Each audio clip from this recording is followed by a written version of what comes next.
To modify my input, I can simply edit my mesh. You remember I added some constraint to align some nodes on those two lines here, but if I'm using now a different injection line, I won't have any nodes aligned here along this white line here, so I have to modify my mesh. I will edit, go back to the advanced meshing tool workbench. Okay, I keep on the same parameters. Do you want to keep? No, I don't want to keep my mesh.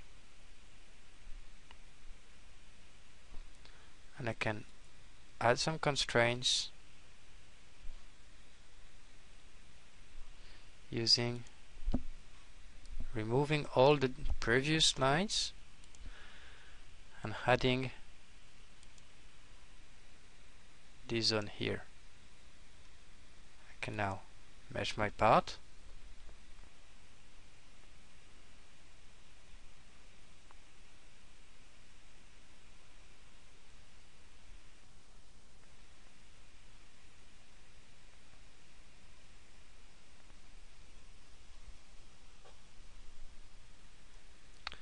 Okay, I can now exit the mesh menu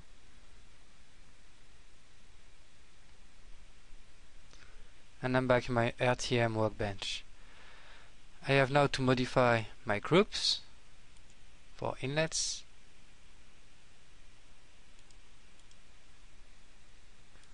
I can now remove all supports and modify using the split line instead.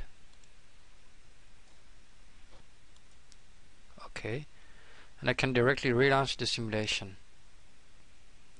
I can now have a look at my second simulation results showing filling time, and we can see with this data setup the filling time is only 145 seconds, which is 4 times quicker than the previous data setup. Last fill zones are located on the vents side, so it's just the best way to do it to avoid any air bubbles within the part. We'll display also an animation of the filling.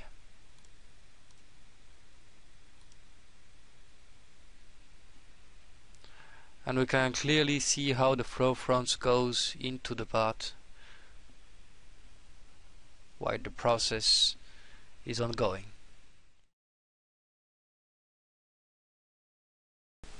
During this demonstration, we are focused on a standard isothermal injection simulation. PAM-RTM can also be used for non-isothermal simulations, including curing or non-standard processes such as vacuum-assist resin infusion. Thank you for your attention.